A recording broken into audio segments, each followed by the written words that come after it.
Alright, we're recording. We are now recording our first ever CypherTalk with Bernard Hankins, Daniel Garner, Michelle Garner, and Haven Garner, the baby with the flashlight.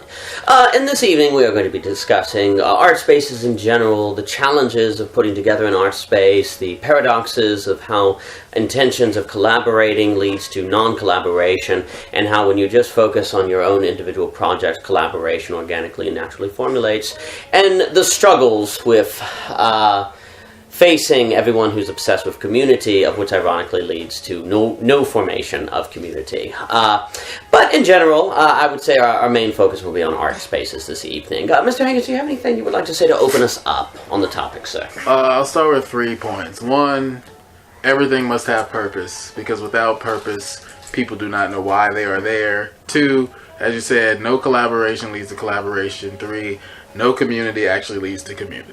So number 1, you have to have purpose, because every time there's an art group, people show up with this idea of, oh, let's get together, let's be artists, but then people fizzle out because they have no idea why they're there. They're frustrated because they show up with an expectation of something, looking to get something out of it, but the person who started the group does not define, this is why I started the group, and this is why I wanted you all to be a part. So it's just another social gathering. It's just another thing to take up your weeknight. So then you get frustrated because you're like, well, I could have just stayed at home and worked on my project. So then I think when people come into part 2, collaboration, I think when people come into some kind of art group, there's this unspoken rule that, hey, we're all supposed to collaborate. And I think that's just the social, that's just like the artistic version of social. It's like it's a lingo. You're expected to meet. Hey, you got to get out and meet other people. It's just the artistic version of, hey, you got to work with other people. So I was like, why is there always this pressure to do a project just because you're meeting a new person? I think people feel like there's some kind of, it's like a social norm. Like you feel like, just like when you meet someone, you say, hey, how are you doing? Where are you from? You know, what do you do? There's a sense between artists that there's like, hey, you want to make something together? Because we both make things, so we should do it together. But then it just creates this pressure because you don't want to, you feel like you don't want to reject that person because they're reaching out. Like, hey, I was being vulnerable and wanted to work with you, and you kind of resisted. I mean, do you not like, I mean, you haven't even met this person. I always feel like I don't know an artist till I see them do what they do. If you tell me you're a writer, that doesn't mean anything to me till I read your writing. If you say you're a musician, I have to hear music. I mean, it's not like a mean thing. It's just there's something about having to witness someone's craft in order to feel like you know them.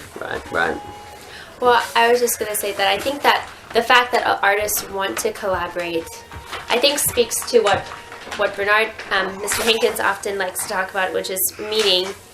Because I think there's something meaningful about connecting with people. And so I know personally that I think that there's something, and I know that this might be like, you've talked about creative personality, so this might be just depending on the person's personality, but I think people want collaboration because, one, they find that maybe if they work together, they'll be able to produce something even more meaningful. It's kind of like, let's mix a strawberry and a kiwi and see what type of fruit we get. It's kind of like this mysterious new process so it's like there's potential there. So I think that's what people like.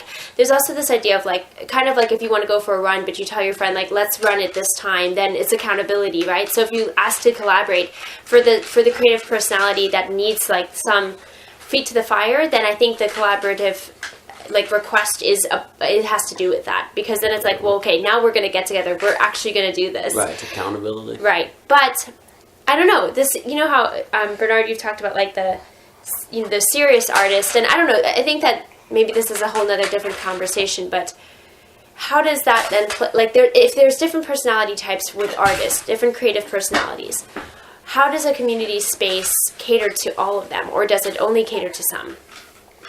Well, I think the thing you're talking about is the capital A artist. That's what I was going to say. Lowercase A artist. So capital A artist, I say, is a serious artist who wants to speak to the world, does something with high excellence craft. They do art as, I breathe art. This is not a hobby. This is not something I do on the weekend. Lowercase A artist is someone who's like, oh yeah, I like to get together with friends and make fun movies. They want to just get their creative juices out, but they don't necessarily have a need to put that into some kind of package deal that then they're going to sell or market or hope to see in a museum someday. So I think, I mean, like, you know, we all were at Unoya, so I think that wouldn't cater to both because, well, I guess the open mic that we had every week kind of played into that because if you're a serious artist, you had a place to work throughout the week. Right. Right. And if you didn't want to perform at the open mic, you didn't have to. But I feel like everybody else who maybe not even been a serious lowercase, who may not been a capital A artist, they felt like they had a place to be. So I think, you know, part of it is just openness all the time to say, hey, you need a place to work. This is here for you to work. And then another element is having perhaps a showcase where it's like, hey, you may not have time to come here every day, all day, but there's a place for you to show off what you do. Right. And you know, and if you're, and say you're the person who's kind of the, you know, say you also are more of the interested in the social aspect of a creative community. Well, that's also what those showcase times can be. You know, because you're like, now we're having an event. You can tell people you went to an open mic. It's very, you know, you can put a picture on Facebook and now you feel like you did something, you know. Well, so I think that, and not that you didn't, it's legitimate to do that, to go to an open mic, and it's fun. But there's like this nice blend, I think, for a space like Unoya that we were all involved in, where you get the fun, but you also get the space and the time you need to work on your art. Well, and I don't know if this is part of your guys' book, but I think in some ways for that type of a space to work, you need a capital A artist to be the main one there. Because they're just happy to be there. Right. Whereas, like, a lot of times the lowercase a artists want to be in lots, like, they want to go to all these different places. They're a little bit more sightseeing type people, which is great. But that might not lend itself well to, like, the established open building. Right. Well, a few things. One, so often with these art spaces, the artists are asked to run them, and they already have way too much to do. And so the art spaces, like Bernard will speak on, you know, they're saying they want to serve the artists, and yet the artists who they serve also have to run it, so it actually becomes kind of a burden. You know, the artist is looking for a container for what they already do, not for an additional task. Two, artists, capital A artists, they already have too much to do. And so when you ask them to do collaboration, when you ask them to do a new project, it becomes a burden. And they're already burned enough by the project they're trying to get done or the other things that they're doing. So then that can wear them out, where they don't want to be there. They can get tired out and different things like that. Collaboration, when you put it as a first thing, like Lewis would talk about first thing, second first. Well, if you put first thing first, you get second things. You put second thing first, you lose both. When you make your goal collaboration, it doesn't happen. But when you just you create a space where artists can come together and be themselves and work on what they want to work on, organically and symbiotically, collaboration will occur. And the other thing, too, is since there are, in fact, different artistic personality types, no one knows which kind of people should collaborate. It's always guessing. You have a retreat with 30 people and say, let's collaborate. Well, it may be the case that no one there would, in fact, be good to collaborate with you. But you can't know until you try, but then you try, and it doesn't work, and then it feels like a big waste of time, and things like that. But when you have a space where people can explore one another, in a sense, you know, get to meet, they can determine for themselves if they can collaborate. And so then there's a much higher chance that if they do collaborate, it will, in fact, yield fruit and work well. I think also on that last point, there has to be an anchor. There has to be someone there of which feels like the anchor of the place. And so that people know if they go there, there's going to be someone there. And also, too, artists need to feel that if they go there, there's going to be someone there that will help them get better at their arts. Because otherwise, what's the difference between your art space and their room?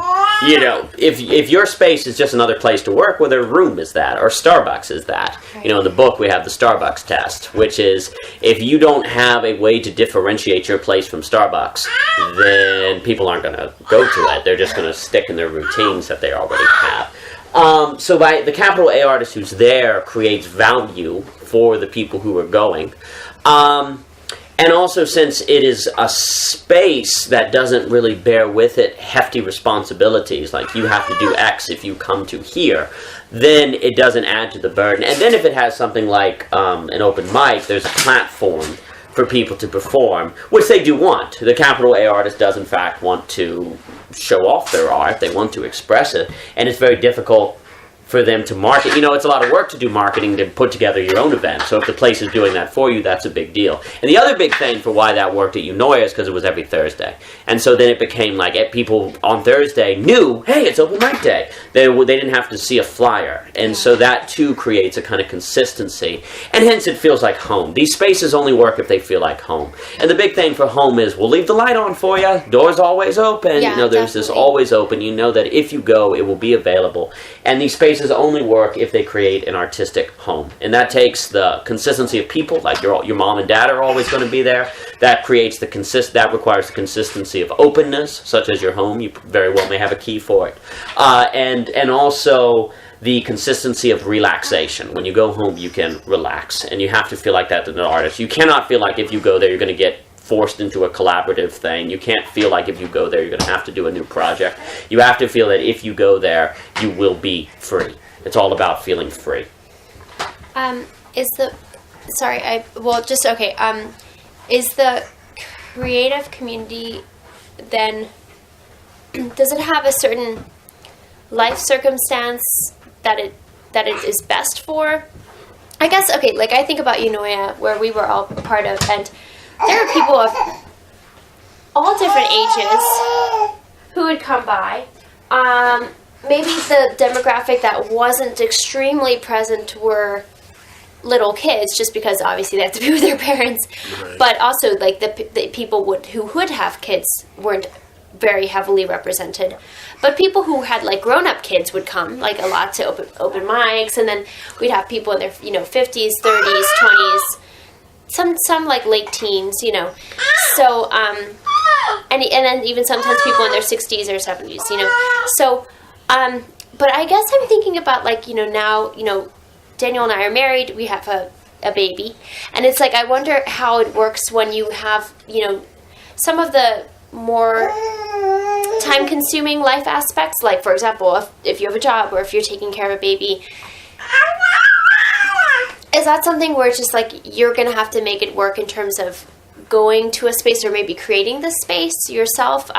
Maybe actually you could be the consistent factor, because if you're taking care of a baby, you just have to be home. It's like maybe you could be the one being at home, right, to create the home for others, because you're like, well, you have to be there anyways to take care of the baby. Not that you can't leave, but, just easier sometimes at home. So do you think that is that a bad thing? Well, first of all, does it cater to a certain age range or life circumstance too? Is that necessarily a bad thing? Does it cater to a certain age or I think when you have like an art center, the thing that's interesting about it is I feel like it's just like every other club that people want a place to come to. Right. It just happens to be this is an artistic version of that. Right. It just happens to be that people who create art have a perception in the world of doing something unique than most people, because they are creating their life, they're creating the things around them.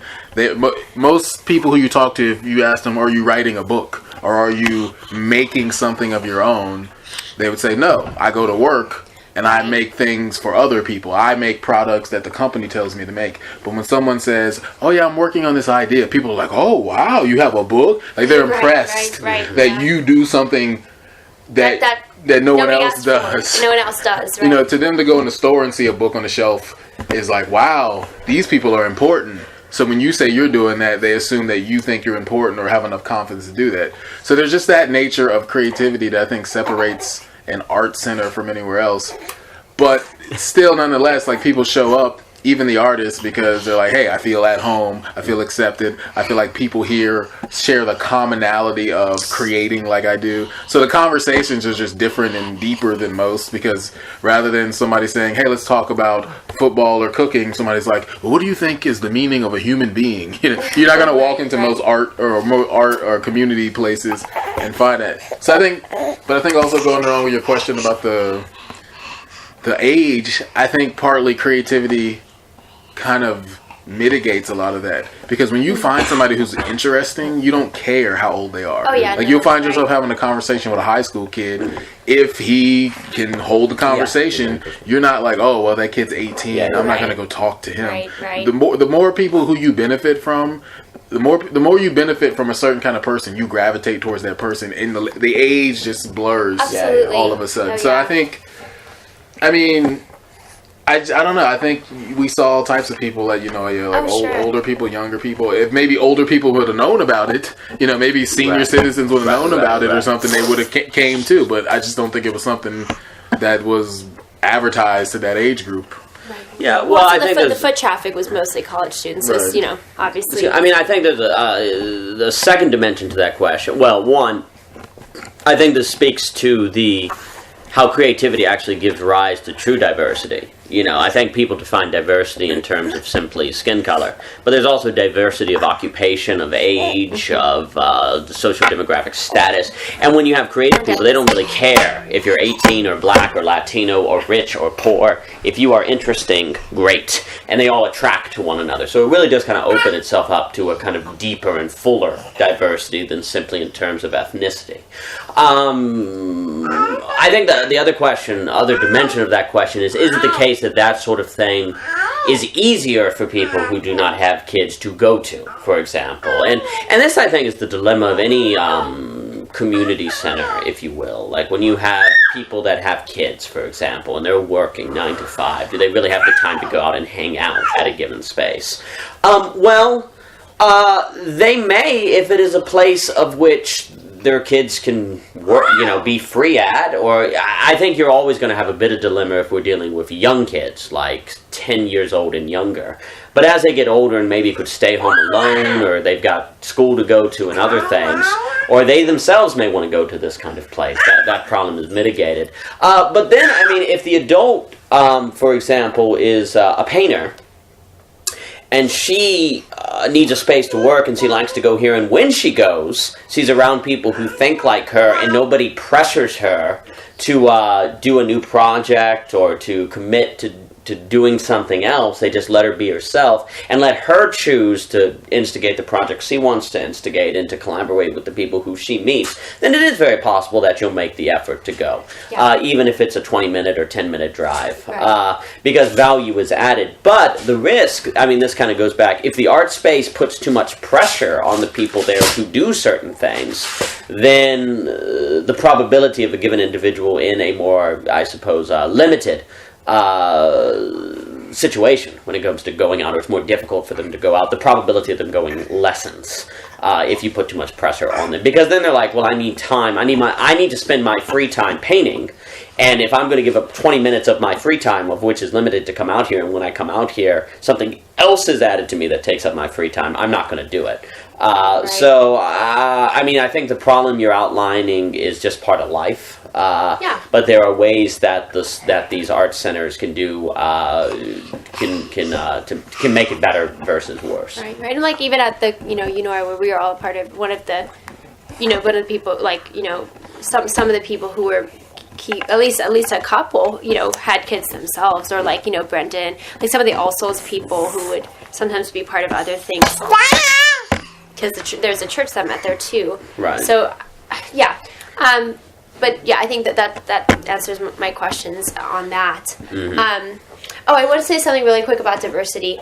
I think it's really interesting because at Unoya, the thing that was like pulling people together was art, right? Mm-hmm. And I think what's so cool is just like it's artful. Like the different ethnicities, to me, it's very beautiful. It's artful that there are people of different skin colors and different languages and different like cultures. And I think what's so cool is when art is the center of a place and a purpose, like you're talking about, Bernard, then you actually get diversity in the right way. Because I think like I was one of the most diverse communities that I was a part of at college.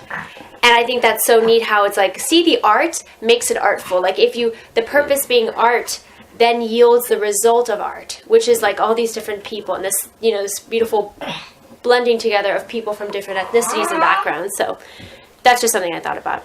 Yeah. I think you just made me think of two things. I always say now, art centers should never be run by artists because artists don't want to be administrative. Right. It's like if people feel this weird, I don't know what it is. I think it's because people are so used to being in the job portion of life, the ever political portion of life, so they bring that frame of thinking into art and they try to box in art and community and diversity in that same way. So they're like, oh, you know what we should do? We should do the most logical thing, which would be to put artists in part of an art center. And it seems right, but then you realize the artists don't stay committed because they don't do that well. They do art well. They don't do the running of an organization well, even though it's an arts organization. So you got that dilemma because then on the other hand, you have someone who could be not very much in tune with artists is, and so now their sense of what a place should be becomes too, like you're saying, I think that's why you get all this forced collaboration, because people come with that mentality of, well, if you just let people be by themselves, when are they ever going to do, people fear in a workplace that if you allow your employees just to do whatever they do, they're not going to get work done, because you read Daniel Pink's Drive, he's like, people want autonomy. He said if you talk to a manager and ask them if they thought they were inert and lazy and unmotivated, they say no. He said, well, why do you think that about your employees? Right. So people have this mentality that if you just allow artists, they're already flaky, they're flighty, they just float on the air. If you just let them be in an art space, they're never going to collaborate. We have to bring them together. We have to make them collaborate. But then the question is, what is the purpose of their collaboration? Now, if you started an art center and you said, by 2017, we're going to have this mega gala. We're going to have a fundraiser by December, and we want to have a different piece of artwork and a different piece of music for, every day of the week in the last week of December, then that would make sense to me that if you were trying to force artists to collaborate because you have this fear of, we got this big gala and we got to have some product. But when you're just forcing artists to collaborate, I don't understand why. I think people are just obsessed with the idea of collaboration because it's cool. Yeah, let's get everybody together. Let's make more. And it's like, why is it that people... I'm interested in exploring that question. Why is it that when people see an artist, their first thought is... I think maybe it's... Their first thought is I'll ask that person to do something because they're artists. They're just always flowing with ideas. So for them just to switch over to this will be easy, right? They're already a million ideas, and that's the exact reason why you don't need to ask them, because they're saying, sorry, I already have a million ideas that I'm trying to finish. Why won't you just ask me to bring one of those to the forefront? Right. Well, maybe though, if you're trying to make, part of having a creative community is making connections with people that are deeper, so maybe though it's kind of like a bargaining chip to use, do you want to collaborate is almost like saying hey, I care about working on stuff that I care about. So maybe to cut to cut the phrase some slack, maybe the person's just trying to say I don't want to just hang out and shoot the breeze. I also want to do something that is going to be beautiful, going to be cool, going to be neat, going to be, at least we tried, right? So I think there's that to take into consideration. At the same time, though, I just think personally, the idea of, it's almost like a curse. With the moment you say, hey, we should collaborate, it's it never happens. Right.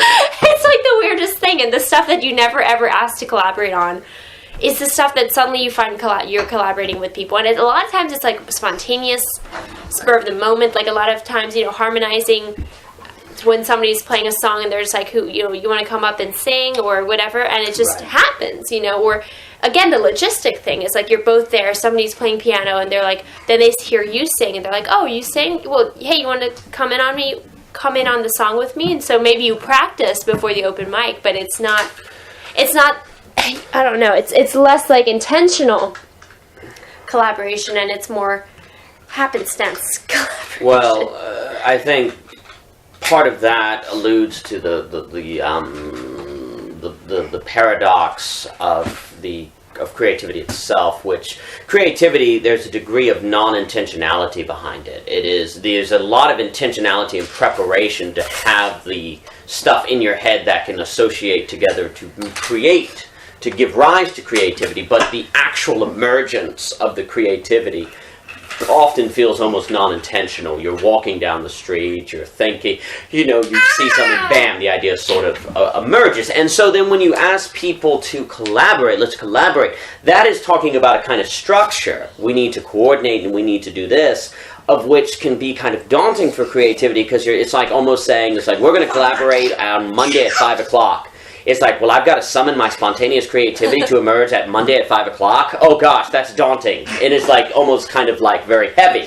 It's like, I don't know if I'll be able to perform. I don't know if it's actually going to show up. And then there's a nervousness that even shows. And then when you get there and you're like, I don't know what's going to happen.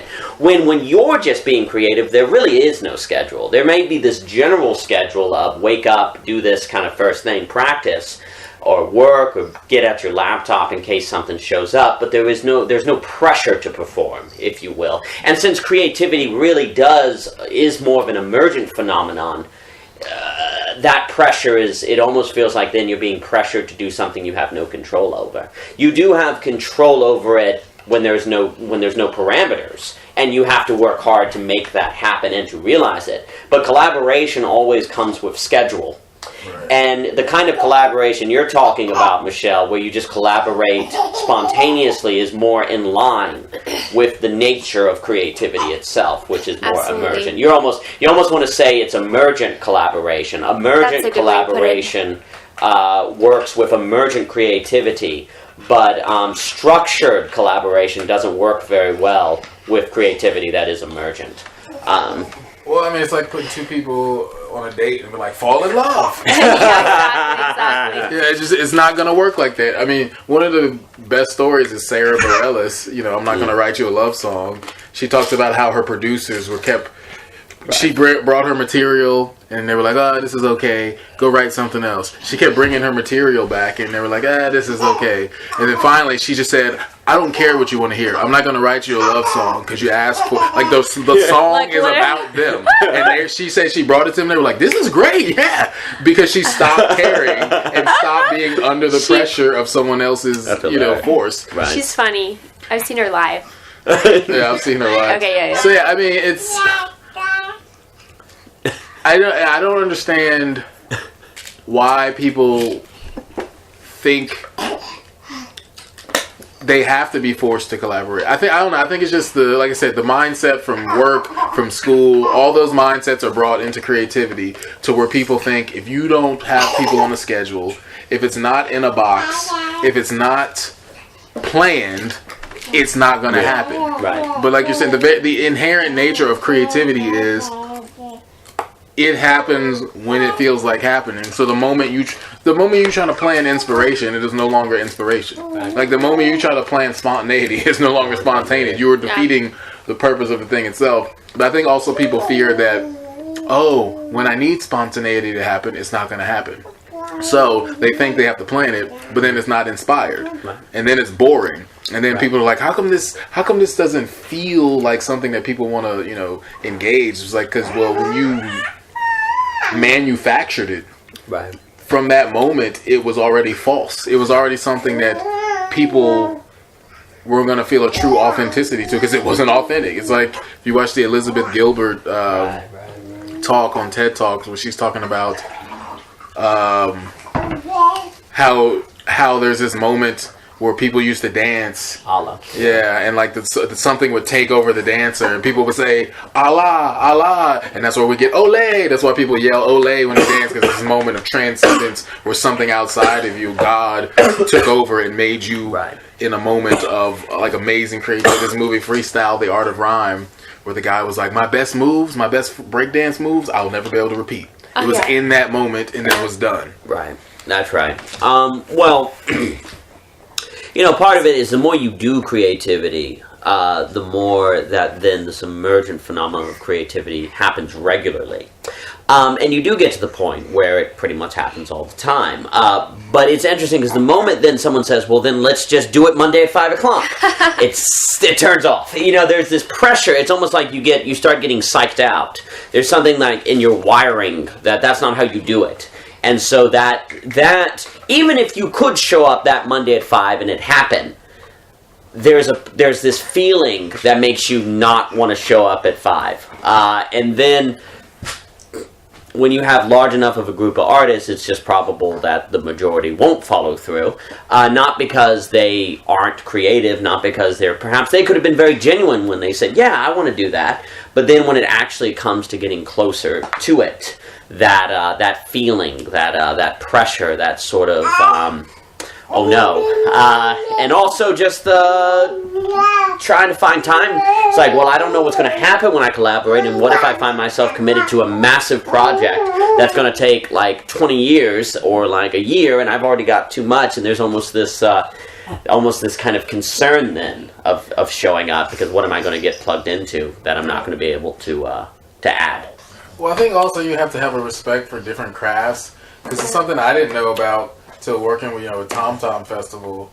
That I think maybe it was either Tom Tom or something else. People were asking visual artists for something, and for them, they were like, "You're asking me for a new painting? That's an overwhelming task." Right. Because I'm not a visual artist. Like, I don't know how long it takes to paint a painting. Right. But I mean, small size even, I'm sure, can take them a while. Right. But like somebody like me who's a poet, you just want a poem. I mean, I could bust one out in an hour if you really wanted to. But that's partially because I practiced long enough where I'm at the state where writing a poem I can do. Right. So even somebody who's, a poet doesn't mean they're going to bust it out.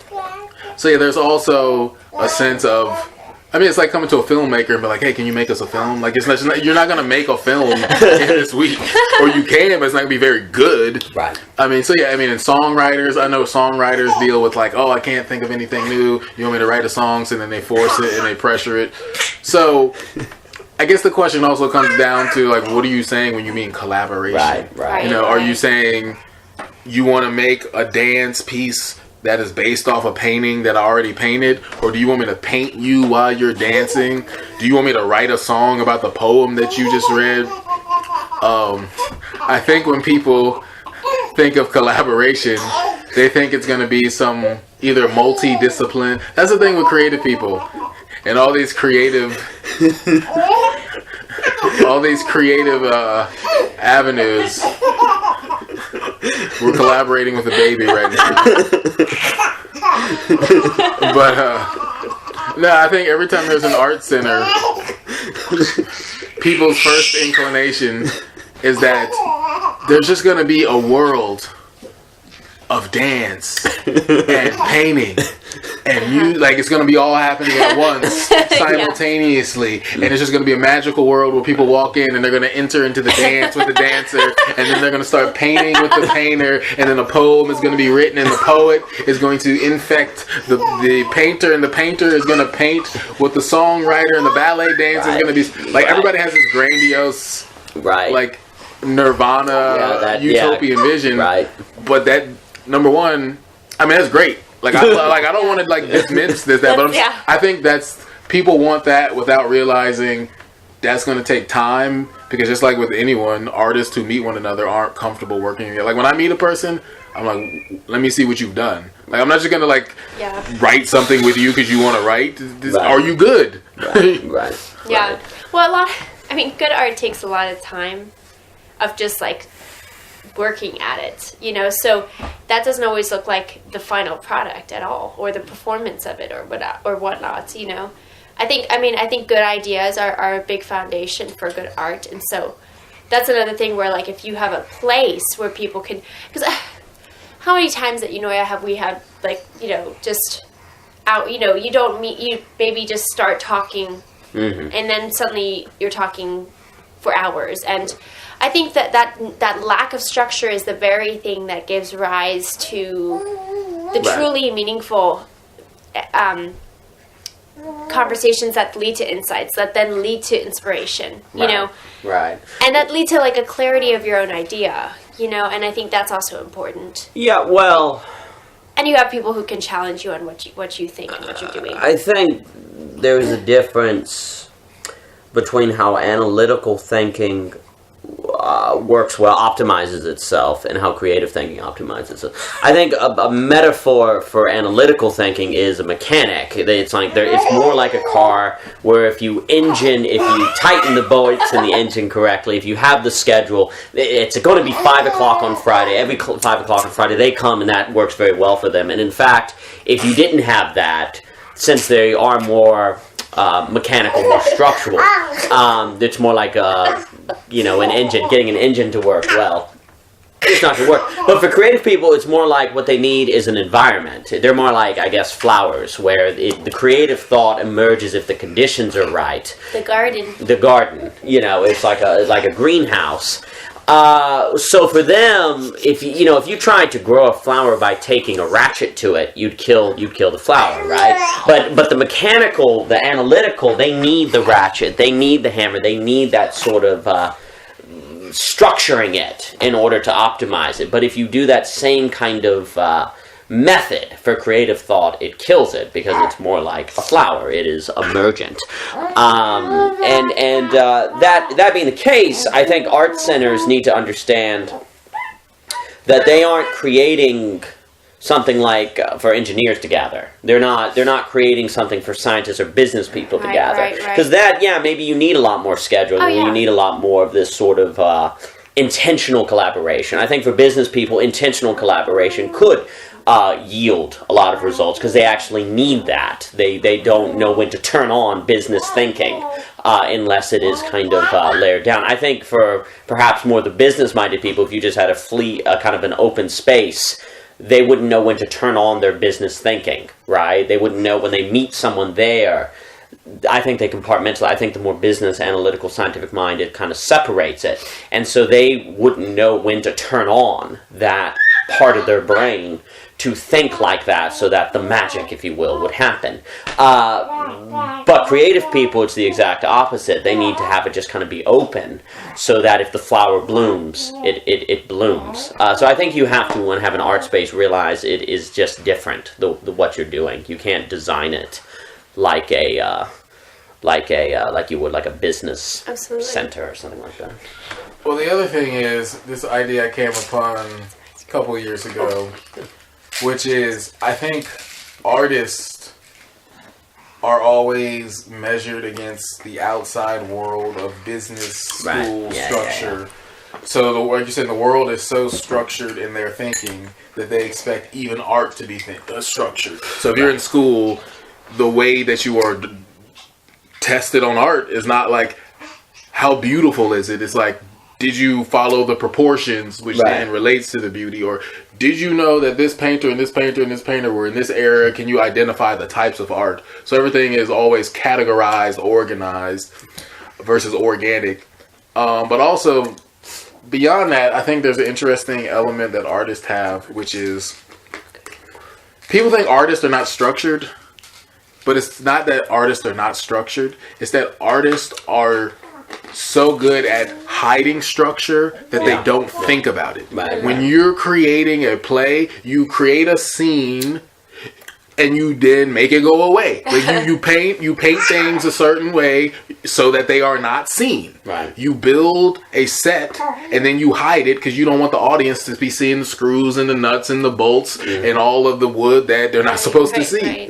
So artists do their best to make you forget that there is structure. When you see someone dance, if you saw them in the middle of the dance go 1, 2, 3, 4, 1, 2, you would be like, this is a joke. Like, why are you using the floor patterns, the little footsteps they teach you with tango and waltz?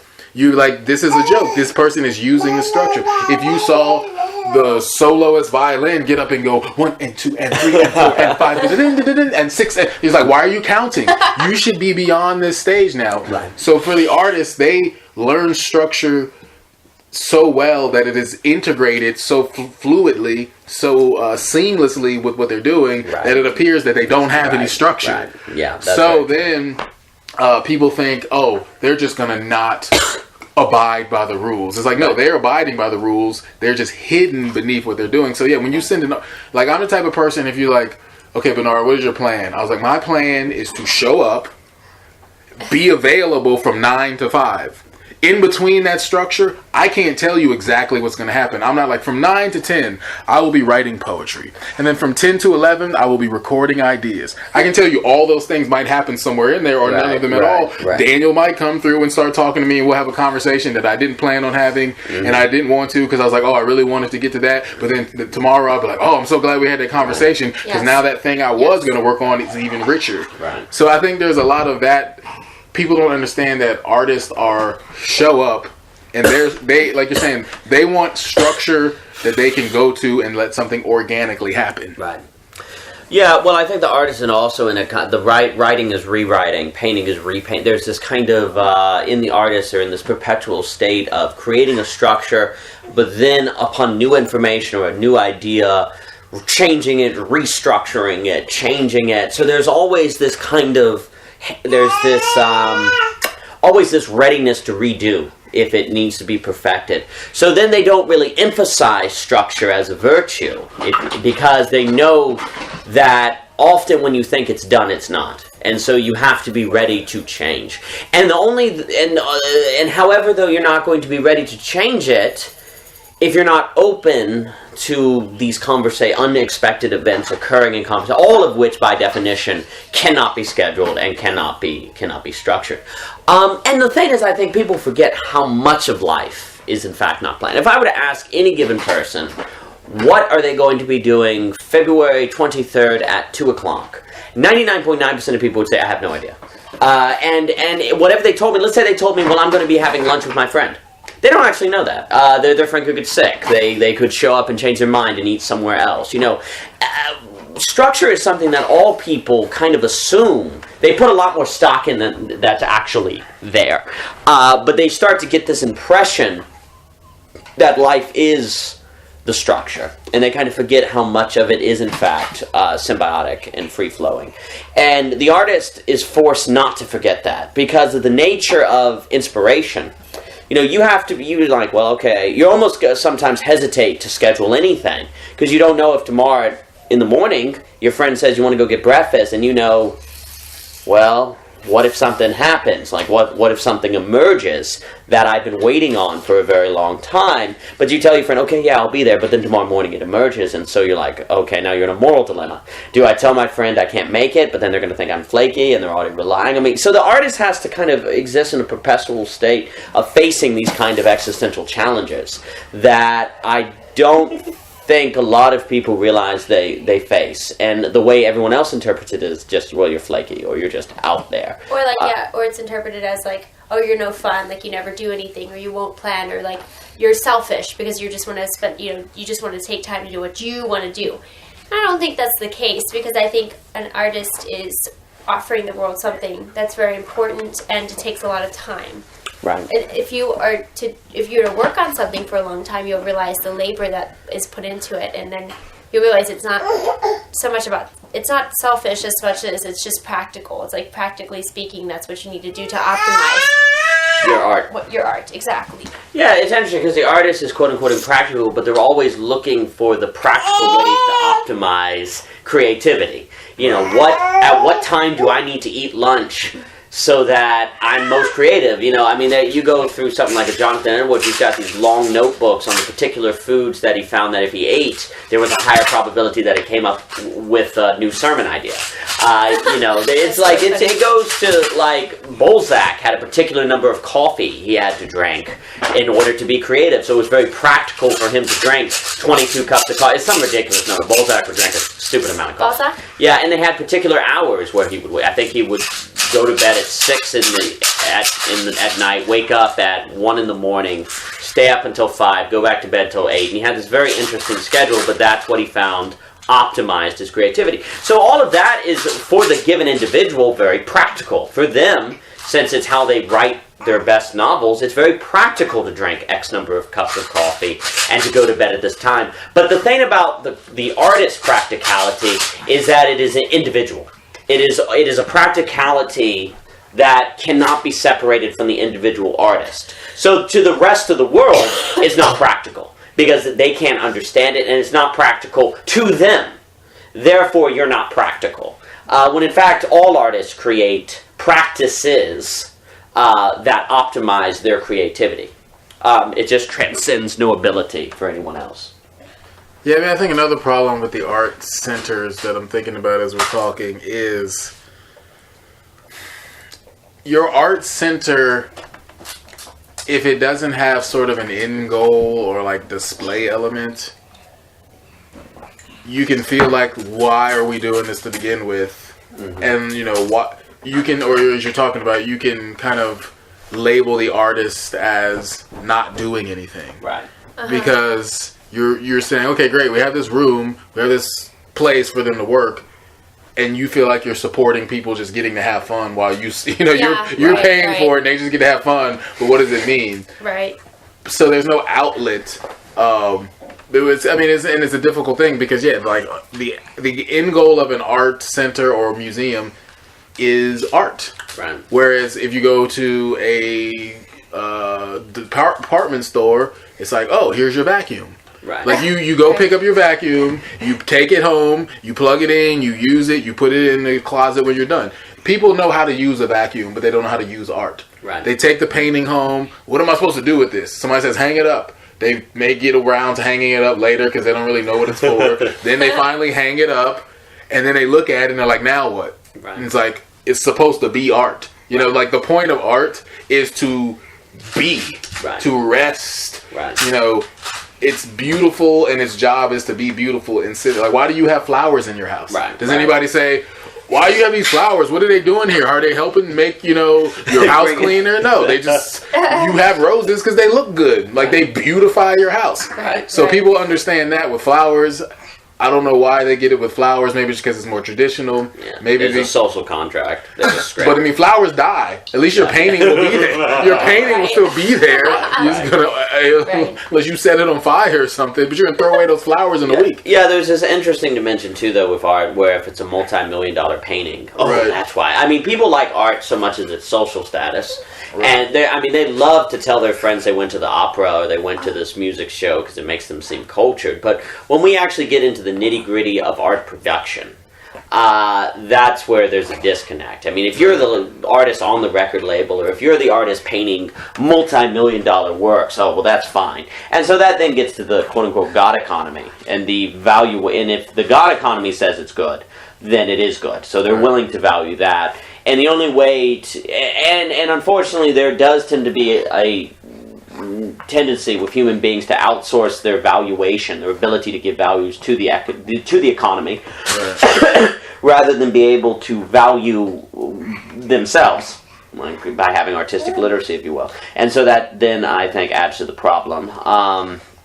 Yeah, I mean, so if you bring home this painting, you hang it up, you feel like it's kind of useless. Because a vacuum cleaner in your mind is useful. Right. I know the function. Right. I use it when there's a mess. I put it away when it's done. The art is sitting there all the time, so it's in your face, but then it gets blurred to the background because you don't understand what the function is. Like you said, until someone comes, oh, you have that painting. Then you're like, oh, now I get to show off. Right. But during the week, what does that person do with the painting? Do they stop on their way to work and just look at it and go, oh man, I needed to see this beauty today. Okay, now I feel inspired. No, most people just hang it up and they're done with it. So I think when the product of an art center is art, I say people don't really understand, like, because the way that you ingest art is not like food or anything else. People don't understand how to maybe create a purpose for an art center, because they say, what we're going to do, we're going to have a showing where people come and look at it, because people come to galleries, they don't know what to do. They walk around, they look, they have wine and cheese, but then when you ask them to speak on it, they're like, oh, I don't have an opinion. So I think people feel like they're not getting their values worth for the art, even when it's free. Even when you're not paying to come to an art gallery, you show up. So I think maybe that's why this maybe people then force their energy into making artists work, because at least then they feel like they did something. Like, see, I made these people collaborate. I made them work. There was activity. Something happened. There was activity in the building, whereas the end result is harder to quantify, so people are less willing to, or less able to see what they have done that's meaningful. Right. No, art always presents a challenge to human beings. because it presents them with something that they look at and they go, there's something to this. There's something higher to this. It's pointing to something. It's like when you see a beautiful sunset. And beauty is always kind of summoning to this higher state that you can't articulate, and you're kind of wondering, maybe it's in my head. Maybe there is no higher dimension. I just think there is, but maybe there is. I don't know. I wish I had the tools, the inner tools by which I could start to understand what I'm experiencing. I mean, I feel like this is beauty, but I don't know why I think it's beautiful. Why don't I know why it's beautiful? What am I to have the capacity to even ask the question of beauty? It's existential. Yeah, there's something incredibly existential about an experience of art. And nothing else in society quite does that. I mean, there's nothing existential about going to work. I mean, there may be if you hate your job and you're wondering, what am I doing with my life? But in the sense of the function of work, you go to work because you gotta eat. There is no questioning of why do you do it. But art always presents, I think, people with a question of why am I looking at art? Why do I value coming out for art? Why do I like this? What is it that I like exactly? I think it sounds good. I think it looks pretty. But why? By what standard? Where is this standard coming from? Is it coming from within me, or is it because my friends told me it's nice? I don't quite understand. And the experience of just looking at a painting kind of summons all this within you. And so, that being the case, when you start asking questions like, well, what is this art center doing?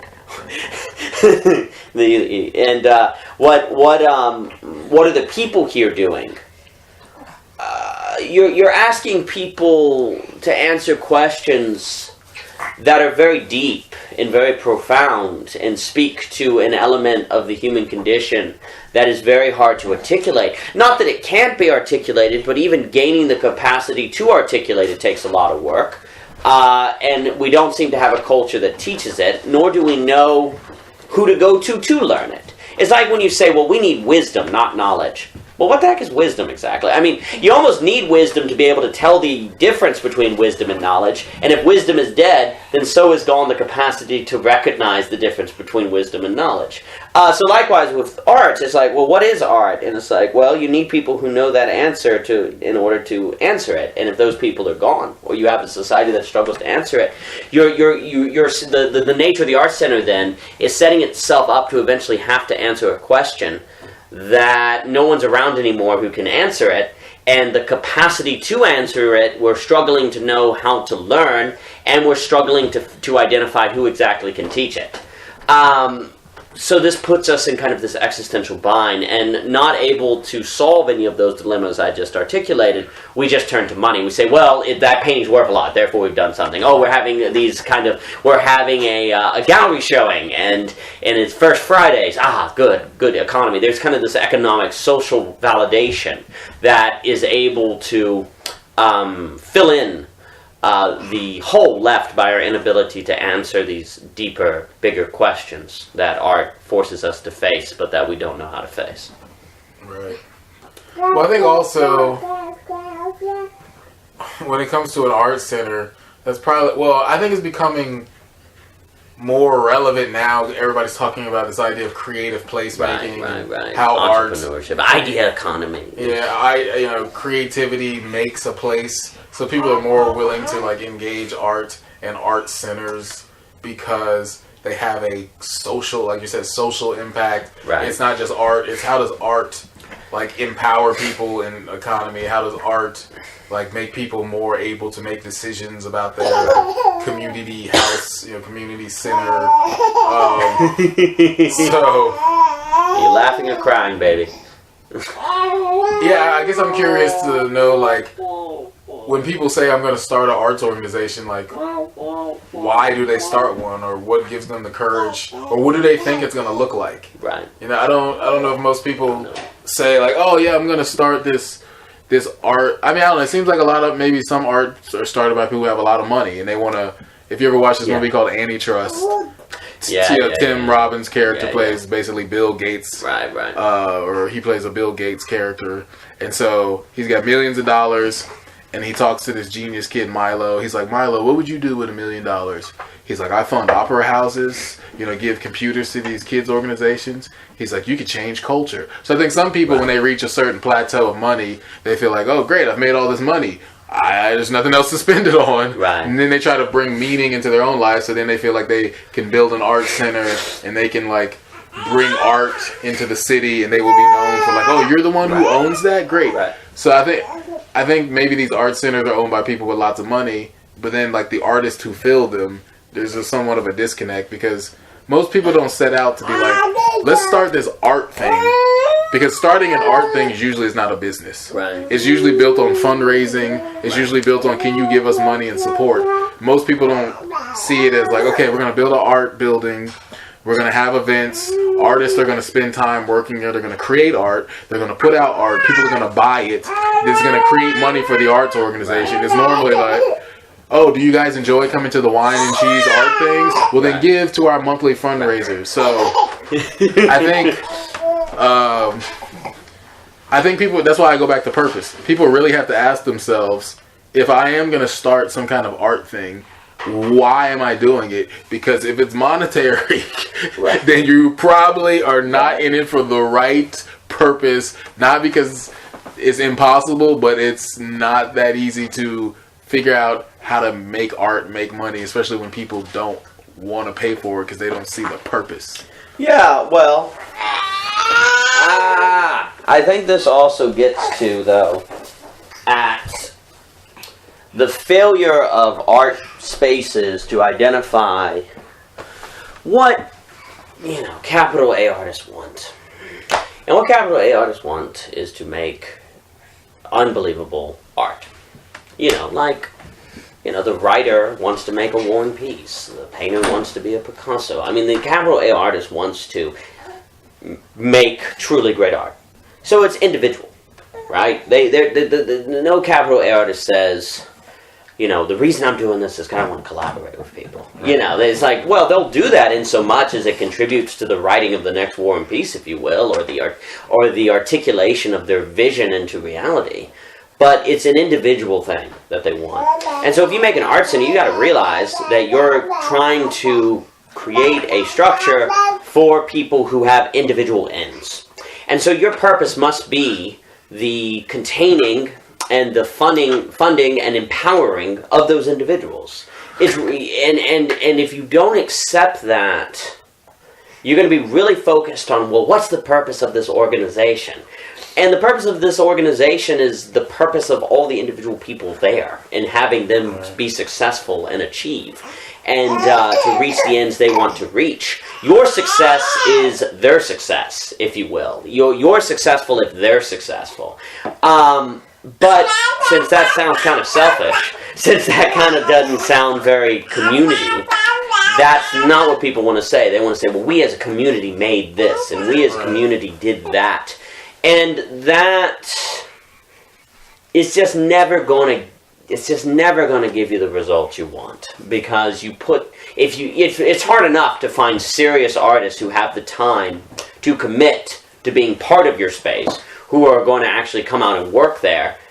And it's especially going to be difficult to keep them if you demand anything more of them, because if you're going to write a War and Peace, that's going to take, 30 years. Every waking moment of 30 years, or all your free time. And you don't have any additional time, if you will. So I think that's part of the problem. I think the art spaces do not understand that they're after people who have very individual goals. Right. And when they face that reality, they try to socialize it. And you just get this conflict that in the souls of the artists there that causes a big problem. So you just have to, if you start one of these spaces, you got to know that the people you're asking to have there are going to be individualistic. Right. And you better be comfortable with that, because if you then get upset because they're spending too much time on their own project, or they're not communal enough, or they're not socializing enough, which ironically, if you're not obsessed with that, it will take care of itself, then you're going to be disappointed with the results. You're going to be disappointed. Or I have this friend. I don't think she came up with the idea, but she's interested in how do you form not a collaborative or common vision, or a collective. What did she say? Not a collective vision. What's it? Basically, instead of everybody trying to come together to create the same vision or agree, you just accept that the vision will be the culmination of everyone's individual paths working out to form a collective thing. That's correct. So that's correct. Rather than being like we need community, it's saying we are community already. Right. It's just that at certain times you will do something that I will be attracted to, and I'll go over and want to join you. That's right. You'll be doing something that I find interesting, and I'll come join you. But when you try to start out from the beginning, it's like trying to do a painting where it's like, hey, what do we want this painting to be? Rather than saying, here's a square, here's a grid for everyone. You do what you want in your grid, I'll do what I want on my grid, and letting something organically evolve. But again, if you were to do that with artwork and present it, people would fear, like, well, what's the cohesiveness? Right. You know, how are we going to pitch this to someone? Right. How are we going to sell this because it's not a single artwork? Right. So, because people want to combine art itself and the way artists work together into a scheduled, planned, contained thing again, so you need to have a container for artists, but not try to contain them. So yeah, that's good. Because people don't know how to do that, because they've been brought up in a certain mindset, they feel like I have to make everyone collaborate, because otherwise what will we make? What will be the thing that I present to the donors? Because there is a sense that, your donors want to see something, and if your donors see it and they're like, oh, this is cool, this is art, I don't get it though, this is what I'm giving money to. There's I mean, I guess the bigger problem is there's too much expectation that your art, or people, there's too much expectation from the outside world that art will be easily digestible and understandable on the first pass, because that's what they're used to seeing in business and school. So people are expecting art to look a certain way, and then when it doesn't, they can't receive it, and then they're like, why am I giving money to this? So then I think the arts organizations are like, we got to make this like acceptable. We have to make this to a point where people get what we're doing, because they're not going to, project their own meaning into it. We have to make it understandable. Right. Well, I think the irony is that when you just kind of focus on creating a incubator for individual excellence, you have no trouble getting money. I mean, because then when you have, like, if you're the Bloomsburg group and you've got James Joyce, Virginia Woolf, and all these people who are making, the 20th century of culture, here's money. It's like when you have excellent artists, it's easier. It's like that place that James Baldwin hung out at, that Yodevo, I can't remember its name of it. I mean, that's been around for like 70 years. And because they have just kind of created a space where artists can come and pursue individually their own excellence, they've had a number of truly great artists come out of it. So they have zero trouble raising money or staying in trouble, because they say, James Baldwin came out of here. Yeah, James Joyce came out of here. And then people who have extra money, who want to contribute to the next Joyce or Baldwin, are like, heck yeah. So it's interesting when you're kind of concerned about donors and kind of collaboration, so you can sow all the stuff you're doing for the community, because you're like, well, donors love community, they want to give back to the community. It becomes difficult to get them on board. It's interesting. You put first things first, second things will follow. I mean, again, I think a lot of these art spaces are also kind of looking at the Bloomsburg groups or the Vienna circles, these kind of groups where these geniuses all came together, and that's kind of the model. Well, the thing to remember about those models is these people hung out, they did their craft and talked about what they were doing around one another. They weren't really too concerned. They didn't come together and say, let's make a Bloomsburg group. They came together and like, you're really interesting, you're really smart, I want to be around you because you inspire me to do what I'm working on, and I give you ideas and you give me ideas, and out of that emerged a Bloomsburg Group or a Vienna Circle or a Scottish Enlightenment or whatever. It's a great book on this, Randall Collins' Sociological Theory of Intellectual Change. I mean, this is that's how it happens, and I think you're getting it backwards with a lot of these art spaces. Last thing I was going to say is, if a business started off saying, all right, we want to collaborate, we're going to be florists, and we're going to work with the wedding venues and the baseball team, they would never get off the ground. That's not what businesses do. Businesses do is, what is our product? Let's perfect that, and after it gets really good at it, they then say, okay, well, let's work with the baseball team, see if we can do anything with them, and let's work with the venue space. They don't start off with their goal being to collaborate. They start off trying to make an excellent product so that they can stay in business. I mean, the artist has to do that too. They got to make something really excellent that people are going to want so that they can fund their art. Otherwise, they're going to be doing some alternative job that's going to take away from their time to work on their art.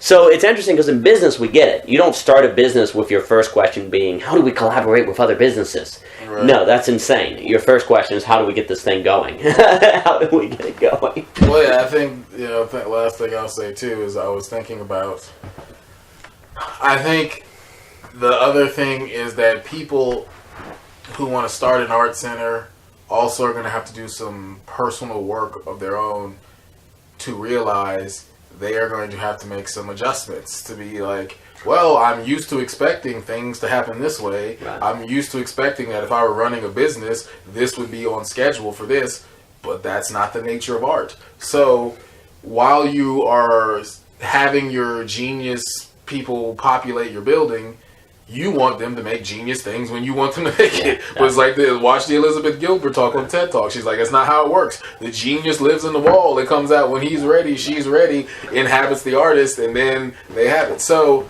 there's that expectation that art, like you're saying, that even though, business has a product, business has much more of a predictability of their product because there's supply and demand. There's people need toilet paper, we better get these rolls out off the conveyor belt. Whereas people's demand for art is a little bit different depending on the type of art. If it's music, there's sort of a demand, but people get it for free, so they're not really, no one's really waiting for music. They're just going to find it online or find a leaked album and download it.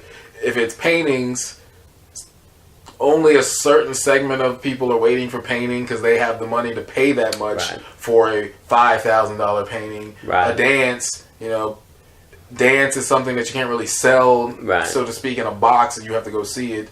People go see concerts, musicians, even though they may not buy the music or they may download it for free. So I think, maybe that was one of the benefits of Unoya's open mic every week.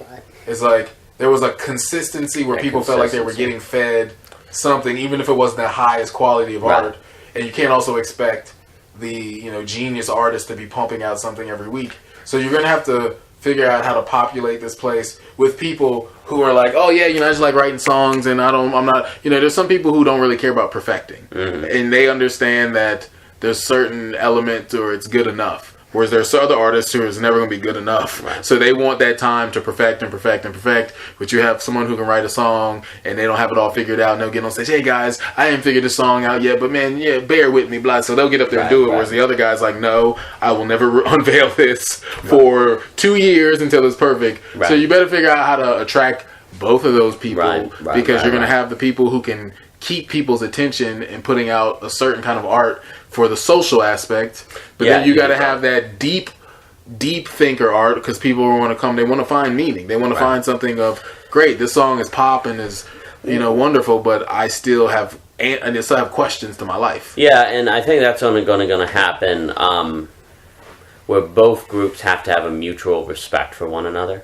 And the lower, quote unquote, lowercase a artists, if they're kind of in a sense toward upper K artness, if they're like, well, I want to be like that, or I value that, and maybe I won't get there, but I value that. I think that is in fact important, and their process may be to get up and perform an unfinished song because maybe they perfect it by performing it when it's not complete, and they keep doing it and perform. That's kind of their process.